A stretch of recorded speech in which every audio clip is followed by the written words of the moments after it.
প্রস্তাবিত জাতীয় বাজেট 2026-27-এর কর, শুল্ক ও ভ্যাট কাঠামোতে বেশ কিছু পরিবর্তনের প্রস্তাব এসেছে। এসব পরিবর্তন কার্যকর হলে নিত্য প্রয়োজনীয় পণ্য, চিকিৎসা সামগ্রী, প্রযুক্তি পণ্য ও পরিবেশ বান্ধব প্রযুক্তির দাম কমতে পারে। অন্যদিকে সিগারেট, অ্যালকোহল, রড ও কিছু আমদানি নির্ভর পণ্যের দাম বাড়ার আশঙ্কা রয়েছে।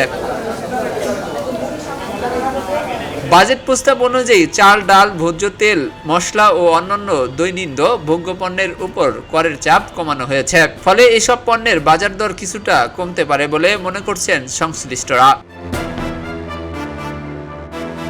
স্বাস্থ্য খাতে হার্ট, সেন্ট, কিডনি, ডায়ালাইসিস সরঞ্জাম এবং বিভিন্ন ওষুধের উপর শুল্ক, কর সুবিধা দেওয়ার প্রস্তাব রয়েছে। এতে চিকিৎসার ব্যয় কমানোর সম্ভাবনা তৈরি হয়েছে। একই সঙ্গে শিশু খাদ্যের দাম কমতে পারে।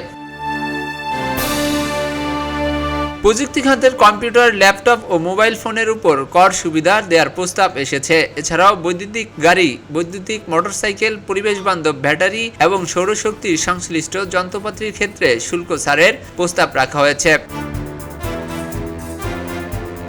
এদিকে কর ও শুল্ক বৃদ্ধির কারণে সিগারেটের দাম বাড়তে পারে। নির্দিষ্ট ভ্যাট বৃদ্ধির কারণে অ্যালকোহলের দামও বাড়ার সম্ভাবনা রয়েছে। পাশাপাশি আমদানি শুল্ক ও ভ্যাটের বৃদ্ধির ফলে হিমায়িত মাছ ও কাজু বাদামের দাম বাড়তে পারে। এছাড়াও অতিরিক্ত আমদানি কর আরোপের কারণে হেলিকপ্টার এবং আয়কর বৃদ্ধির কারণে বিলাসবহুল গাড়ির দামও বাড়তে পারে। নির্মাণ খাতের অন্যতম প্রধান উপকরণ রডের উপরও ভ্যাট ও কর বৃদ্ধির প্রস্তাব থাকায় এ পণ্যের বাজার দরও বাড়ার আশঙ্কা রয়েছে। এস আলী দুর্জয়, খবরের কাগজ, ঢাকা।